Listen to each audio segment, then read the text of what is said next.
We also say about being open. I mean it in a way that being open to relationships. I think a lot of folks cut people off in certain scenarios or in certain environments to where they're not open to meeting new people or not open to meeting the person that may not work in their industry. How important is it for you when you see that impacted or that being a factor in just building, clients and relationships and stuff like that?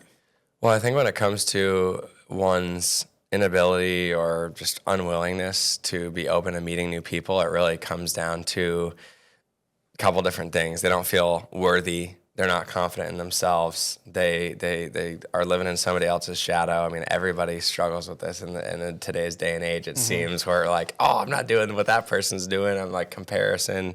Comparison is the thief of joy, as they say.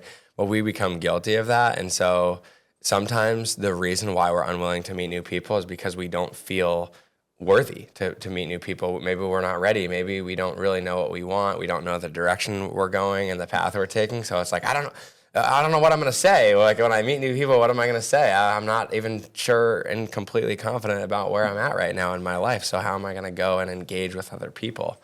But I think if you can flip the script and you can say, meeting new people is an opportunity for me to learn new things, to learn new perspectives, which will then help me develop a greater sense of clarity with what I do want or maybe what I don't want. Maybe Right. I meet somebody who's an engineer and I've thought about the world of engineering, but I speak with them and I'm like, oof, man, I don't know if I'm actually as excited about that. Yeah. Maybe you're an artist and you talk with different people who have gone through that process of the schooling, the education, what it takes, and you're like, I don't know, it develops a greater sense of clarity with what you really want through that. And in addition to building that relational equity, as I say, that you're planting these seeds, right? And you're making these deposits in society and community and school. It could be church community, it could be family. You're building opportunities that might not pay off for a year, 3 years, 10 years down the road. But if you can look at meeting new people through that lens, like the opportunities that this might provide for you and your family 10 years down the road, it just begins to change the way that you look at like meeting somebody new. Because you realize, hey, and then another way, and I'll end with this, sometimes we think, oh, I'm meeting this person, like what could they do for me? Or like we don't have much in common. How could this possibly makes sense? We can't really collaborate. What if you're not meeting them for you? What if you're meeting them for somebody else? What if you're meeting and developing a relationship with a divorce attorney and 2 weeks later somebody close in your life needs that contact?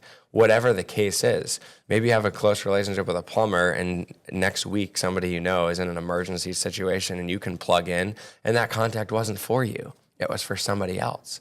And it was for you to have the ability to add value into and make that deposit into their relational equity Right. of your life. And it's about, when someone tries to give you a gift, and I was always told not to steal their joy for them wanting to give you a gift. But in that same aspect, I think we're built for relationships. That's how we're made, right? We're made to be relational. We're made to build relationships with people. And you're right. When you nailed it key, when you said it's not always about you, it's not always for you. It could be for down the road. It could be a year from now. It could be 2 months from now. And that's key.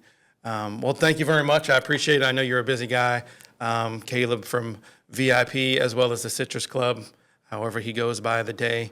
But he is an inspiration to me. He is definitely a life learner, if I can say that, but he's also a life teacher. And this is Canone's Career Corner. Thank you very much.